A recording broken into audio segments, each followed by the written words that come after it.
Welcome to AM Muscle Maintenance with InShape Fitness. I'm Coach Kim. Thank you so much for joining me.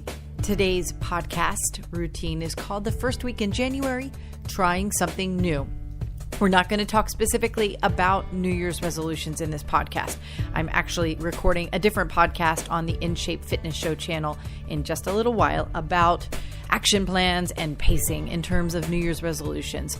But you know, and I know, that trying to start something new in terms of your health is the aim of your New Year's resolutions, at least one of your New Year's resolutions. It's the aim of everyone's health-related New Year's resolutions. And failure is almost certain when you set expectations either too vague or too high. So this routine is going to just help you take a small step in this first week of January when you're already busy with getting back to work from the holiday break, maybe some festivities over the break that led you to feel a little fatigue and low energy. You want to start your work week, the first of the work weeks out in January, feeling good. So it's important to take it small, take the small steps in your initial outlook on changing your health. So let's get started. We're going to take just a couple of minutes to perform what I call a postural systems check. If you've listened to these podcast routines before, you know this term. I call it the PSC, postural systems check, and it is a deep breathing and just a general sort of taking a couple of moments to think about where your body is in space and thinking about where your posture is aligned or how your posture is aligned or misaligned, and then correcting those posture deviations, and then starting to think about where how you're going to start moving as we begin to move. So you're standing up. You don't need shoes on your feet. You don't need any equipment. You're standing up. Your feet are about shoulder width apart, and your toes and your heels are lined up. You don't want to turn out your toes. So you want to think about the placement of your feet first. We'll start at the bottom today. Sometimes I start at your head. Sometimes we start with the postural systems check at your feet. Now, as you travel up your legs, you want to think about the stability of both legs evenly. So you're left-handed or right-handed. That means that you have strength, a relative stronger leg on one or the other legs, but you want to think about the evenness of your hips and the tightness of your butt cheeks. You can squeeze your little tushy muscles, and then think about the pressure that you're exerting on one leg versus the other. All too often, if you'll notice people either online in the market or standing waiting in New York City where I live on the subway platform, or maybe waiting for a bus, people often stand with one hip sunk a little bit because you're putting more body weight on one leg or the other. You want to make sure that you are equalizing your pressure points in terms of your hips, your knees, and your ankles and feet. And now think about the tightness of your tummy muscles, zipping up your tummy muscles, pulling your belly button back and in towards your spine a little bit, in and up, in fact, and tuck in your tailbone. One of the effects of our sedentary lives is a deviation of the spine where your pelvis tilts forward and your butt sticks out. Now, that's okay if you have that deviation. It is a slow, a very glacier-like transition to elongating your spine through a lot of slow, small movements forward over time that will help figure out how you can improve that posture and elongate your spine and for sort of improve the tilt that you might have developed over the years. If it took years for you to develop and you didn't even know you had it, you can certainly get in touch with me at bodybyInShape.com, and I'd be happy to talk with you about and even FaceTime with you to observe your posture and help you with some little corrections that can help you specifically. But that's a significant part of your standing posture. Now, your shoulders also should be back. Keep your chest open. Your shoulders and your ears should line up vertically. Okay, now the first move is a move called the lighthouse. With the lighthouse, you only move your head, but we do try to orient your leg stance so that you have to balance a little bit, which means that you activate and isometrically stimulate the soft tissues that reside in your feet and in your lower legs and up your legs through your quads and your butt. So you orient your feet heel to toe, or if you're off balance really significantly, like you can't maintain the position without staggering, you can stagger your feet so that they're not right next to each other, but one foot is towards the rear, not quite heel to toe. Either way, that's your foot position, and then you keep that straight body, keep your tailbone tucked in, keep your tummy muscles zipped up, and keep your head gazed forward with your ears and shoulders lined up. Then extend your arms out to the sides with your palms facing down. Now that helps you with your balance, but what you're going to do is discombobulate your vestibular system, your inner ear equilibrium. And the way that you do that is by slowly turning your head all the way to the right. You should be able to gaze down the length of your right arm. If you can't, again, that's okay. You just want to take a mental note of how far you can turn your head to the right, and then slowly turn your head all the way to the left. Now, the rotation of your head, we'll talk about a little bit more when we lie down on the floor, but one of the really important just mobility components of your life quality is the range of motion about your major joints, and your neck is a significant component of that. So turning your head to the right and turning your head to the left now is discombobulating your balance. So you're going to feel a little imbalanced. You'll feel more heat driving downwards towards your feet as you have to balance with greater sort of just consciousness than when you're standing with your head not moving. Now switch your feet, because the foot towards the rear, if your left foot was forward, your right foot was in the rear before, make it so that your left foot is in the rear and your right foot is forward, and continue to turn your head. And we're already 7 minutes in, and I don't talk about burning calories. I don't talk about the metabolism impact of these really small everyday workout sessions that we do at AM Muscle Maintenance. And the reason for that is because it doesn't really matter that much if you do it every single morning. And this type of routine with no equipment, where you don't need gym clothes. I do this type of routine in my pajamas every single morning, is how I start my day.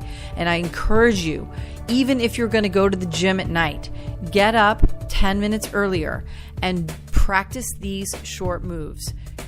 And you can do it in 10 minutes. I know I talk a little bit and it ends up being a little bit longer than 10 minutes, but the next exercise is also really, really simple. And it's old school, right? We're not doing anything unusual here. Now you're going to spread your feet out super wide, about double shoulder width apart, but don't turn your toes out. If you need to for balance, that's okay. But try to keep your feet straight if you can, and then clasp your hands above your head. You're going to feel your body stretching as you lift up, elongating your spine. Take a couple of deep breaths. Now, when we deep breathe, you inhale through your nose, smell the air around you, as I like to say, and then bellow the carbon dioxide out of your lungs. Now, this move is called the windmill. And so you're going to use your body and make a giant revolution using your hands as the moving sort of target. You drop your body down to the right and make a circle as you point your fingers towards the floor. You're almost bending completely down, but again, take your time and adapt this move as you need to. If you just make a small circle with your body halfway bent over, that's okay too. And then you lift up. As you lift up, you turn to the left. And you're not twisting your torso. You're just letting your body make a revolution through the hips. You'll feel a bit of a stretch of your hamstrings, and then reverse the directions. Maybe do 2 in each direction. You might feel a tiny bit dizzy. Again, that's your vestibular system. It's the equilibrium of your inner ear. And it is a significant part of your quality of life as you get older, particularly. Now, if you're super young and you like to spin around at the amusement parks, going in the, the teacups, and it doesn't bother you at all. I know it does bother me, less so now that I do a lot of vestibular exercises, but the vestibular system is a really significant part of your quality of life as you get older, because it's one of the main reasons why people stop doing things that allow them to be really active, like dancing and spinning around and going to amusement parks with your kids or grandkids and having a good time. Those are things that should be fun. Now, by the way, you're going to lie down on the floor. We're going to get started with just a couple of moves on the floor, and I want to give you the opportunity to think about what these moves are as a blog post. Maybe what I'll do on bodybynshape.com, I'll just post the exercises too, so that you can on a regular basis go back through them and do them sequentially without all the added sort of talking points that I have here. But you're now lying down on the floor with your knees bent, your feet flat on the floor, right close to your butt, and you're going to lift up into a hip bridge. So the placement of your feet is important. You want to make sure that your ankles and your knees line up in a straight line. Now your hands are on the floor beside your body. This is a hip bridge. This is a position and a move. We're going to do it as a position right now, and then we're going to do it a move in a minute. But the position is important because, number one, it's really, really good for you in terms of elongating your hip flexors, which are the little muscles that they're actually smaller when you look at them, if you look at the front of the body, but they're larger in that they actually connect to the back, inside and through the back of your body. But they also connect the pelvis to the quad and on the front of your body. And when you sit, your hip flexors are contracted. And the reason why people have a lot of back problems has to do with the fact that we sit so much during the day. And so in the hip bridge, your hip flexors are elongated. Now, from hip bridge, I want you to put your butt on the floor and straighten your legs out straight.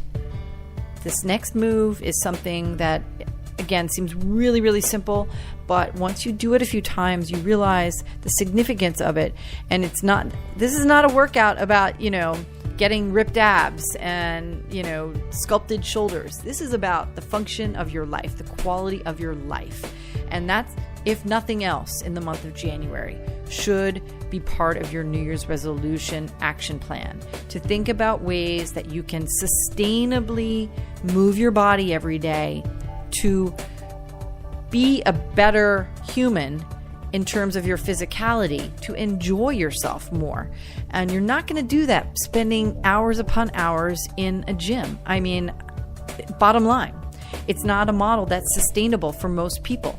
Nobody really wants to spend all of their time. Very few people want to spend all of their time working out. It's just not, it's not fun. So get this out of the way, 10 minutes, 12 minutes, 15 minutes in the morning, and you're going to be heading in the right direction. All right, so now this move is just a head lift. You tuck your chin to your chest as you lift your head. Everything else is staying still on the floor. Chin tucks by lifting up your head, and then you slowly put your head back down the floor. Don't let gravity pull your head back down to the floor. You want to control the head in both directions. Now, why is this important? First of all, I've just written a book. It's in the editors right now. Hopefully it's going to be published. My New Year's resolution is actually to get 2 books published this year. I'm working on the second book now, and I wrote the first book and finished the draft last year, and it's at an editors right now. And I write about a concept called tensegrity, and it is a concept sort of defined by a man named Buckminster Fuller about the compression and tension of spherical objects on top of really spindly bases. And your head is one of those forms in nature. And it's fascinating to me how much people's quality of lives are affected by the tension and the tightness and the weakness of the neck.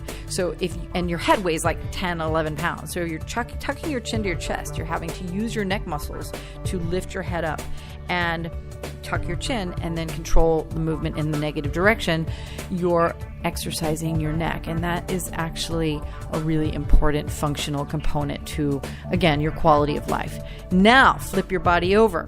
We're going to hold a plank. This is a real, sort of workout floor exercise, probably the first that we're doing. And we're going to finish in the next couple of minutes with a couple of exercises while you're on your feet. But that'll be it, right? I want to finish the podcast in 20 minutes. And again, explaining to you, which I will do through a blog post at bodybyInShape.com later today, the short sequence of moves that you can do and how you can benefit from the variations on these exercises. It means that you can mix and match some of these moves every single day and lead you into the month of January feeling really good about those changes you want to make in your life for 2019. So next move is plank. You hopefully have your elbows on the floor and you are lined up with your shoulders, your elbows lined up with your shoulders. And then you're either on your feet, or if you cannot hold a plank, and you should be able to hold a plank for 30 to 60 seconds. 60 seconds is the metric that I use with my personal training clients in New York City. And that's 60 seconds. So it's a wrap as far as that move goes this time. But go ahead and stand up on your feet. I want to have you do 2 exercises before we go say goodbye to each other.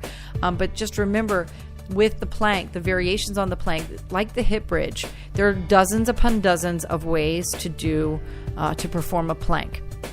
And we talk about them a lot in these podcasts. I talk about them ad nauseum, in fact, because there are really, really basic exercises that you can transform into, complete sort of profiles in exercise health on your own terms without having to go to a consumer-based exercise experience in order to get a good workout. Now, yes, it takes more motivation, it takes a little more education, and it takes your carving out the time every single day and every single week to activate yourself. But I'm here to help you. My team is here to help you. So bodybyInShape.com is where you're going to go and find the rest of this workout, the sequence of moves for this workout. And I'll be, of course, back next week with another new episode. And we'll use these moves and variations on these moves as well. Now, let's stand up. We're going to start with a standard squat, 2 moves only on your feet, and then I'll let you go for the day. So a standard squat, yet another exercise that can be dressed up and fancied up in so many different ways. And what I want you to do right now, though, is to make sure that you get it correct, because an incorrect squat is paramount to your simply just not doing anything. You don't want momentum and gravity to do the work for you. So when you stand up and then you sit back down and into an imaginary chair, or if you are a beginner, sit into a real chair. Don't have to worry about sitting in the air if you're just trying to figure out how a squat works, because you want to use the back of your leg a little bit. You want to use your heels and your glutes to lift your body up. People think that squats are just about working the front of the legs. And yeah, you work your quads, of course. But when you squeeze your tushy muscles as you lift back up and you press your heels into the floor, you balance out some of that effort so that the quadriceps don't take all of the freshly oxygenated blood and run with it. I call the quads the bully of the body, because they can and do take over whenever is possible. But we're here to help you kind of learn a little bit different, a little better way, improve the quality of your squats, and that will help you do better in terms of the output, the impact of these short workouts. Now, the last exercise is the jumping jack. And I'm not sure that I need to give you a lot of hints in terms of how to do a jumping jack. Go ahead and get started. We're going to do them for 30 seconds. Jumping jacks are tried and true. I do them also every morning, every single morning. I do about 30 seconds of jumping jacks. When you jump your feet out, you jump wide, landing lightly on the balls of your feet. Plyometrics are why we do jumping jacks every day. What are plyometrics? It's the jumping sort of mechanism that activates the neurotransmitters that reside in your feet, that terminate in your feet. And if you have orthopedic conditions, obviously you need to speak with your doctors and make sure from your medical professionals that you have the okay from a skeletal perspective to operate your body in this way. If you can't, there are lots of variations on either skipping and kicking or sort of shuffling your feet so that you get a little bit of that impact, but you don't have both feet off of the ground at the same time. Again, get in touch with me at bodybyInShape.com if you have any questions. And I will be back next week with a related exercise routine to this one so that we stick it out together in the month of January to launch you into 2019 and make a huge impact. But lastly, again, I will blog this sequence and provide you with a couple of variations to, kind of dress up the moves, if you will, if you want to do this workout again a little bit later. Have a great day. I will see you again soon, and Happy New Year.